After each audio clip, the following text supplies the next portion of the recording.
Welcome to the AI Hustle Podcast, the podcast where we break down the latest in AI news, tools, and interview experts helping you hustle and do more using AI.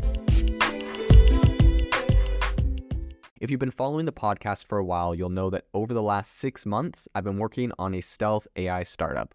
Of the hundreds of projects I've covered, this is the one that I believe has the greatest potential. So today I'm excited to announce AIBox.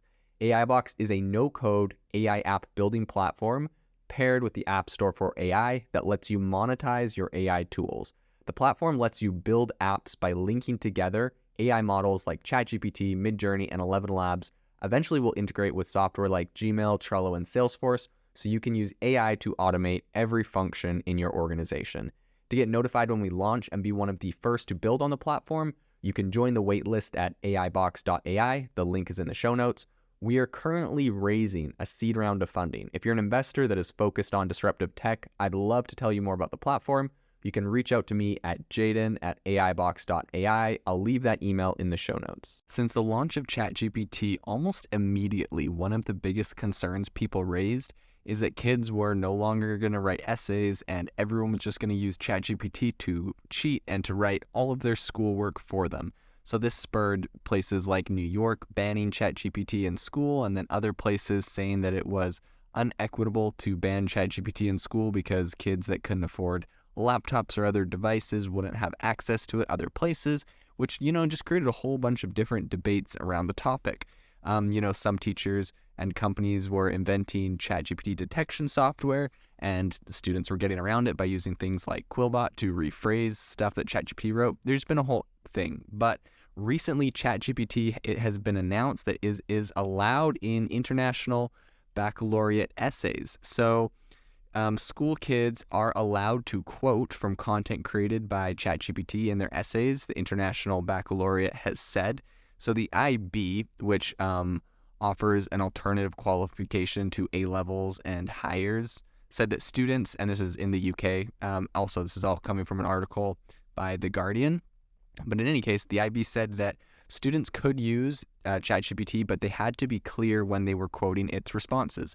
Now, I think this is really interesting because, we've seen so much pushback around ChatGPT, and I have been saying since the beginning that it's gonna, because something is able to create content like this, it's going to be like a calculator. There's no way we can ban this thing. We're just going to have to learn how to use it. And because it's something that's going to be instantly integrated into virtually every company, every business, every job, there's no sense banning it. We just need to learn how to use it. And it sounds like this is actually the direction that a lot of higher education is moving in, which is really interesting to me because ChatGPT has obviously really exploded, but it's been so new. This thing just kicked off in November.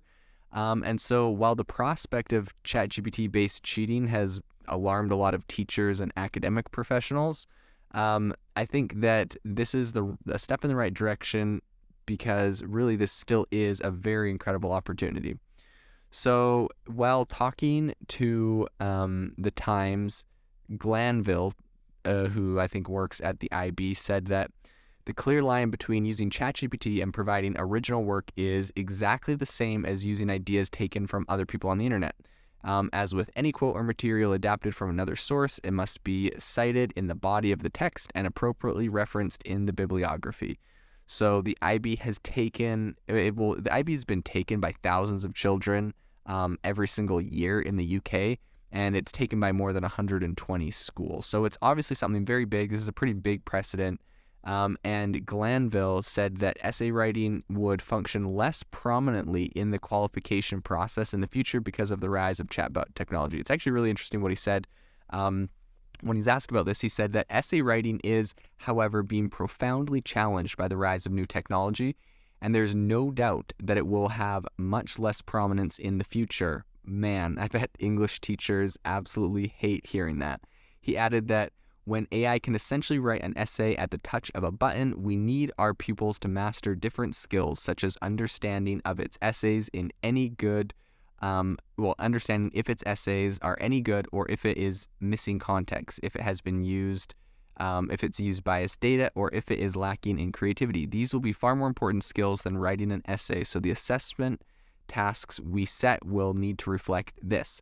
ChatGPT, it's been It's come out with OpenAI, and it's now getting integrated into Bing. This thing is becoming incredibly popular, and I think it's just going to be more prevalent in our daily life. Some of the biggest social media platforms like Snapchat are already integrating this thing. So this thing is going to be incredibly integrated into our lives, I believe, whether it's ChatGPT or any other language learning model. So it's going to be very interesting to follow up on this and see how it continues to affect education, and to see if this really does become the calculator of writing, or if people try to ban it. If you are looking for an innovative and creative community of people using ChatGPT, you need to join our ChatGPT creators community. I'll drop a link in the description to this podcast. We'd love to see you there, where we share tips and tricks of what is working in ChatGPT. It's a lot easier than a podcast, as you can see screenshots, you can share and comment on things that are currently working. So if this sounds interesting to you, check out the link in the comment. We'd love to have you in the community.